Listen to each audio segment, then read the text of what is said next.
Alright guys, got a 15 F150 ecoboost. Just wanted to address common misfire issues. Most of the time it's blamed on spark plugs and coils, things of that nature. It's also pretty common in cold temperatures. It was -3 degrees the other day, but it's common for condensation to build up in the intercooler, and then you punch it to go to pass somebody and you get a little bit of a water spray into your intake that causes misfires. I don't believe I'm having any of those issues. I thought so at first, but about 400 or 500 miles ago I did my periodic maintenance on it that I do all the time, maybe a little more than necessary. I did a induction service on it. I have a injector tool. I spray a GDI intake valve cleaner into it, and then followed by methanol and followed by water. Obviously you don't want to run a water hose into your intake, don't want to hydrolock the engine or anything, but after doing that I put a new set of plugs in it, and here we are 400 or 500 miles later, and I go to pass someone on the interstate and the truck sputters a little bit and engine light comes on, starts flashing, and it throws it into limp mode. And then you have to throw it in neutral, shut the truck off, fire it back up, throw it back in drive, and it drives fine until you get into it again, into the throttle.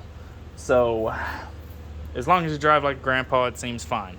So I thought maybe it's having an issue with condensation in the intercooler, but I don't believe that's the issue at all. I did a compression test. All the cylinders are almost spot on. They're very close, within maybe a couple PSI of each other.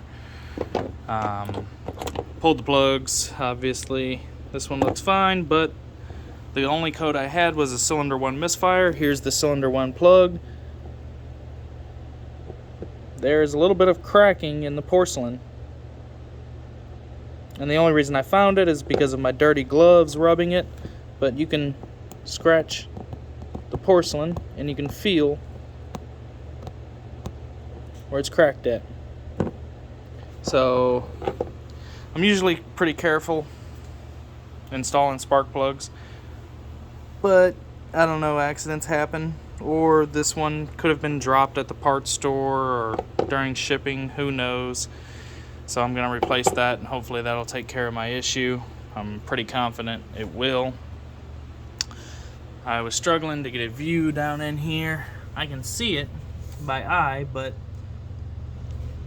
it's been about 400 or 500 miles since I did that induction service, and the dome of the pistons is very clean.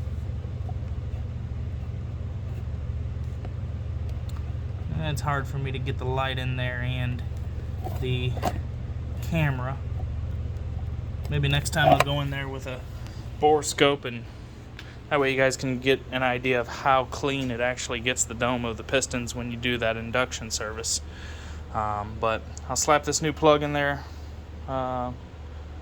and that should take care of my issues with the misfire.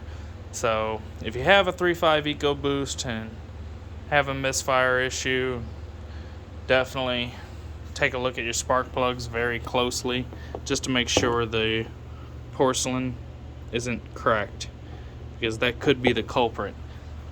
The only other time I had it, I was on the E30 tune, but that was with a gap that was too large on the plugs, so I lowered the gap to 28 thousandths, and that problem went away and never came back. Also, one other side note, I might do a couple catch cans that should in the future prevent me from having to do the induction services so often. I'm probably overkill on the maintenance. I probably do an induction service every 20,000 miles, but this is your PVC line running back into the intake that's constantly pulling in crankcase vaporized oil, and that's what cakes up on your intake valves. And since it's direct injected, there's no fuel spray on the intake valves to help keep them clean. So that just burns on the intake valves and cakes up and creates carbon deposit, and then you run into problems. So do your induction services, helps prevent that from becoming a problem. Or put catch cans on it. I'll probably do that. One for that side and one for this side. This one goes from the valve cover into the turbo inlet pipe.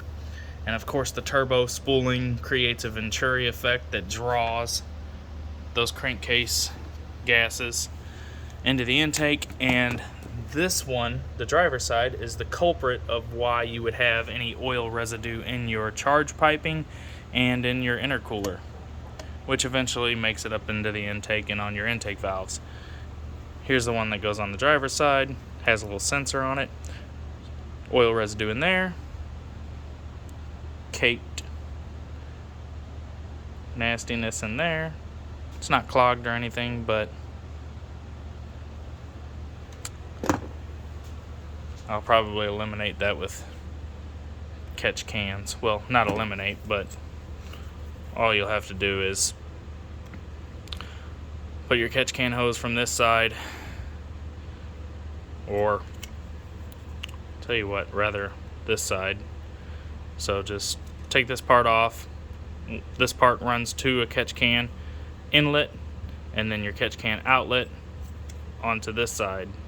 That'll run into the turbocharger. That way, as the Venturi effect is created, this from your valve cover will pull oil vapors into here, up through your catch can, into your catch can, and then it'll be separated and condense back into more of a liquid form, and then out of the exit of your catch can back into the turbo inlet.